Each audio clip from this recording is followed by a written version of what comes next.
as we look at what's going forward and how we're going forward, you guys have always had SQL Developer, and now we see a lot of buzz around the SQL CL tool that's coming out, and also, you know, we have the SQL Plus that people are, you know, kind of more familiar with using. So share with us like the reasons for looking at SQL CL and how those two tools, SQL Developer and SQL CL, kind of play in the landscape. Sure. So in essence, SQL Developer is very mature. It's been out, so this is July, so 11 years ago is when two of us started it. Okay. So over 11 years, we built up quite a code base. So what we did is we've been dismantling it into smaller bite-sized chunks, if you will. So we took the scripting engine we had in it, made it on a command line, selfishly for testing it better. It's very selfish. Because testing is easy from a command line. When you're recording point and click testing, it's much harder. Okay. So we got it factored out, we put it on a command line, and we figured, hey, this is useful for people. So we wrapped another set of nice things around it, like the histories and the buffers and all the commands we've augmented, and pushed that out. It will never displace SQL Plus. SQL Plus has been there forever. It'll continue to be there, but this is just an alternative. You can almost think of it as a SQL Dev Lite. Yeah, okay. REST was the topic today for you, right? It was, yes. Talk about what's going on with that in terms of how people are using it, or maybe Oracle even in particular as it relates to cloud, and how we're getting data to and from our on-premises to cloud services. So cloud is making everything more relevant, right? So even SQL CL, we've built in cloud-specific features to it. So REST is no different. Internally, Oracle is going basically all REST for all of our automations.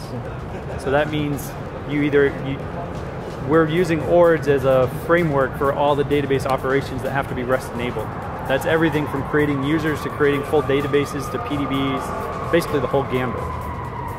So we're doing the whole eat your dog food thing, drink your own champagne, whichever way you want to take it. And I prefer drinking champagne than dog food. My dog likes the dog food in the champagne. Mix them together, it's even better, right? Yeah. He's older, he deserves a treat. The other part of REST, which is nice for cloud-wise, right, is the internet is the internet. Things are a bit unpredictable, we'll say, versus, say, a stateful connection. So it's easier to do a REST request out to the cloud, get your data, bring it back, have an ambulance come by, fire truck or two.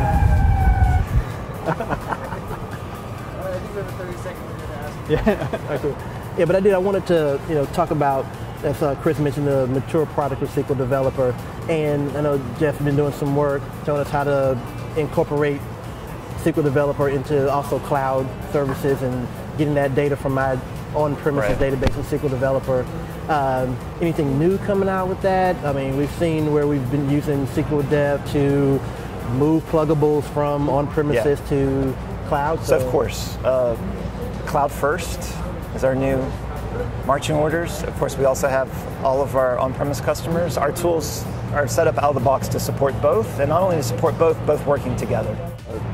The tools that we make are set up for our customers, whether they have instances running in our cloud, in their own private clouds, on-premise, as customers have been running for a long time. And not only those separate environments, but it's set up to help folks move and marshal stuff in and between those environments.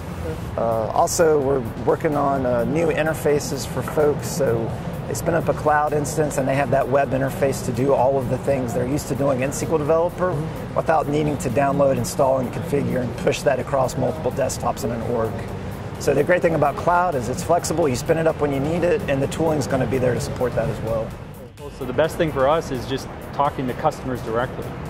Either getting feedback, positive or negative, usually positive, on what we're doing, showing them what we're talking about, what we're thinking about for futures, and getting that direct feedback is awesome. And this is a great conference for it because you get very technical folks here. Yeah, people aren't shy. I love it. You ask it in a session if anyone has any questions and no one says anything, and then you say thank you, and then 57 people come up with their questions. And you really get to know the attendees. They follow us around, and we love working and talking and meeting folks, doing the real stuff with our tools. I'm looking forward to Wednesday. We go to our special event, but you know, as the conference chair, my thing is making sure that our partners, Oracle in particular, are happy with what's going on. They're able to interact with customers. They're able to share with our attendees what they're doing to help guide them along their path to success and all the things they're doing as it relates to Oracle technology. Two great guys here that are very involved in the community. Always helps. We've had packed sessions, which have been really good. So that's what makes me excited about the conference this year. Each year they top themselves. It's going to be hard to top last year's in Miami. Well, we got a little something. Some pressure. I hear. Yeah, we got a little something. So I've been coming with one exception now since I think 05. And it's a very technical conference. It's very hands-on. The folks that come here are looking for that technical content, which is perfect for us because we're development. We tend to stay away from the more higher level marketing sales type things. So coming to technical conferences is very nice. Yeah. This conference attracts top-notch speakers, which in turn attracts top-notch attendees, folks that are wanting to push the bleeding edge on trying out the new things and are not shy with the feedback. We just eat that up. Because most of the feedback throughout the year is through email or for support, or you don't get the personal connection, and a lot of context can be given by people's reactions, which you never get via electronic anything, right? Yeah. When you tell them, hey, that's supposed to work, and they wince and kind of shrug and say, not really, you kind of get the more direct impression. Yeah. That's a tell. That's a tell. They're bad poker players. Yeah. And we run hands-on labs as well. So we actually sit and watch them run our stuff for an hour, and we get to observe, how that goes over for someone who's never done this before. And then, of course, we're there to help them learn that stuff too. So we get as much back as we put in. It's a great place. Just wanted to make the note that the SQL Developer tool is still free, and it's just been a powerful tool that I've used for a number of years, and so thanks. Thank you. Yeah. Yeah.